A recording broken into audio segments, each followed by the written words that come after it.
Guys, Ollie with Ollie and Wheels. Today I'm coming with you for an oil pan replacement on an Audi A3. As you can see, this thing's been leaking pretty bad. I think mainly because of this sensor here. It's got an O-ring in there that leaks as well. But if you look all other locations, still wet up here, wet up there. You can probably see it a little better. But you can see it's all wet up there. Start to seep up there. So we're gonna be replacing the oil pan today and everything that's involved to change it.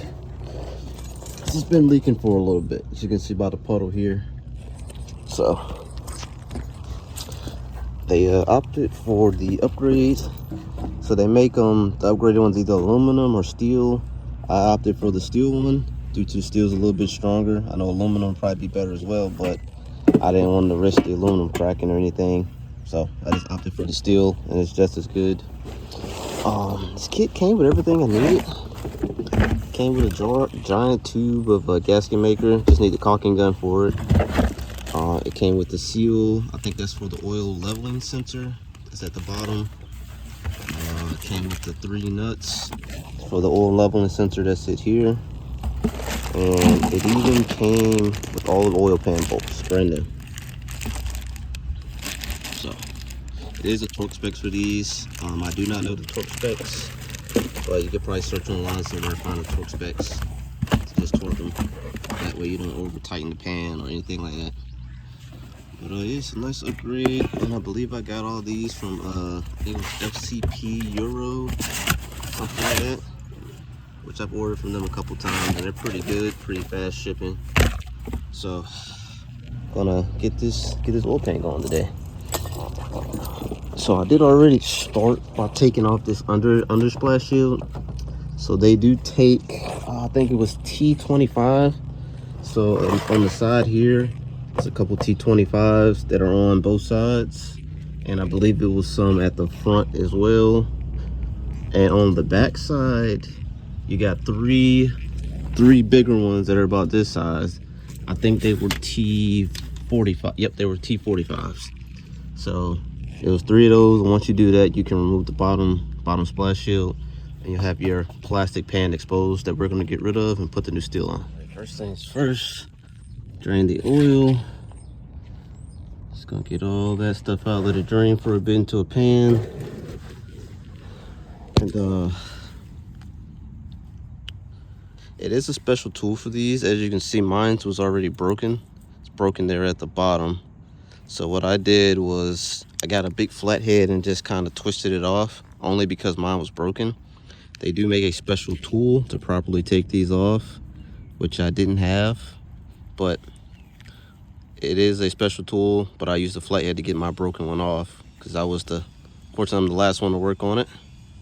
So luckily the new pan comes with a different type, comes with a better looking bolt on it, hex socket. So good as golden. So I'm gonna let this drain out for a few minutes, and then I'm gonna start taking these out. So these look like T30s. I'm gonna double check, but I'm sure they're all T30s. Yep, which they are. So they're all T30s.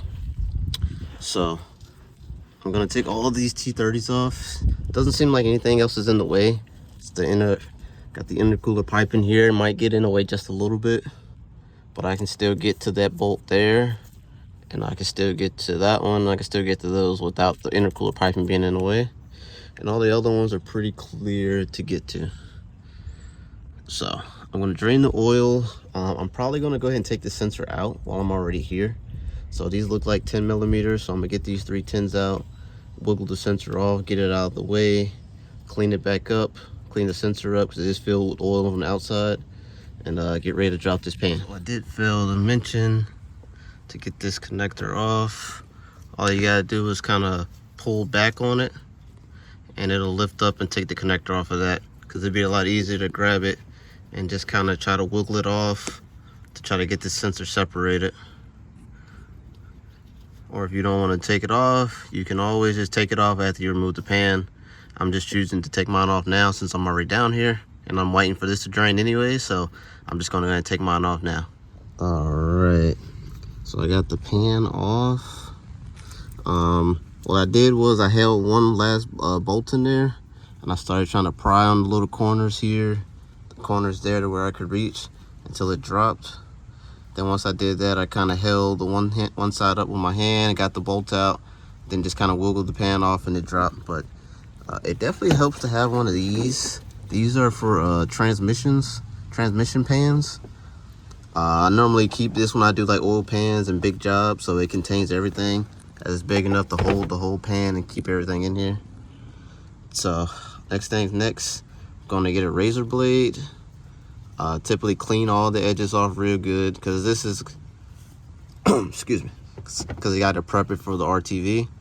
So I'm gonna clean it all up with a razor blade, clean it up real good till the surface is good. And then once I do that, I'm gonna put the RTV on the pan, put it up there, torque the bolts down to spec, and we'll be good to go.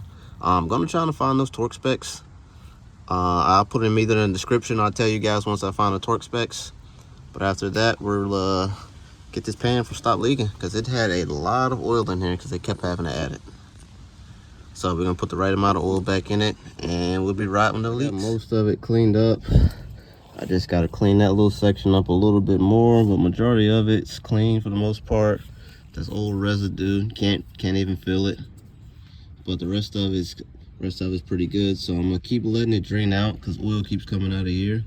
So until that stops for the most part, I'm gonna excuse me, I'm gonna keep wiping it clean, make sure everything else is straight, finish that little section, and then I'm gonna silicone up that pan. So I mean, you can run your own choice of silicone. Like I said, the kit came with this. I think this came in this box, and then I think in the pan or another box it came with this.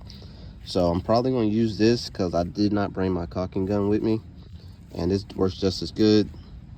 Says it's for gearboxes, water pumps, pans. So this will work just as good. Made in Spain.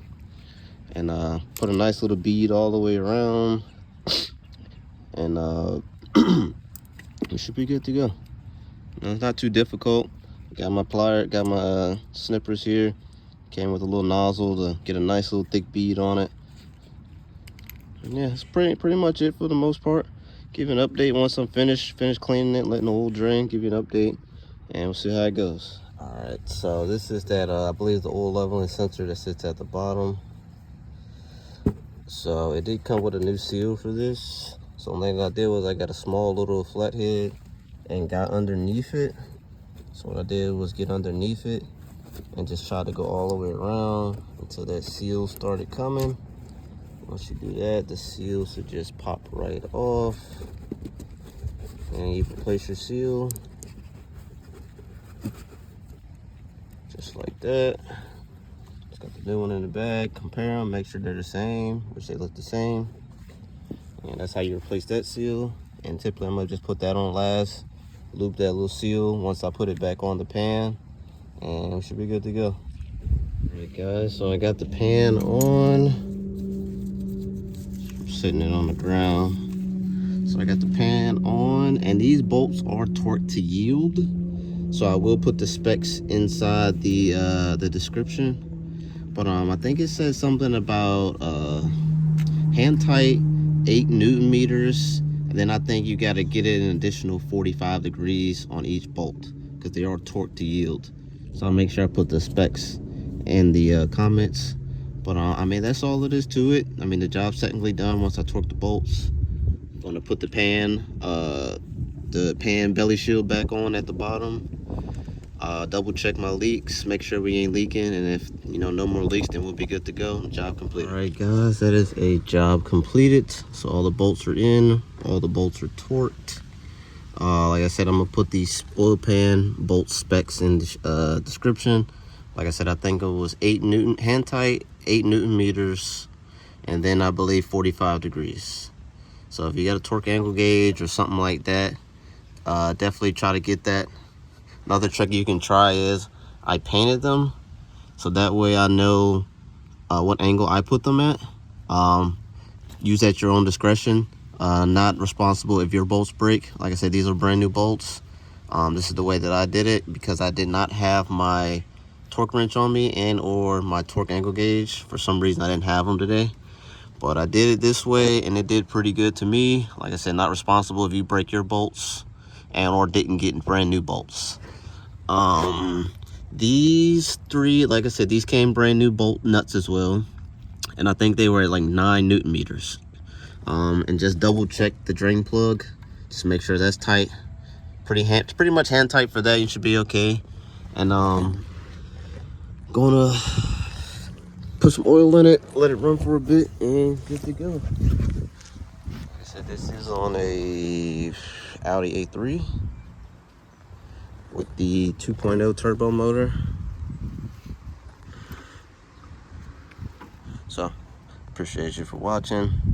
Like, subscribe, comment. Got any questions, anything, just send me a comment, and I'll be sure to keep the videos coming.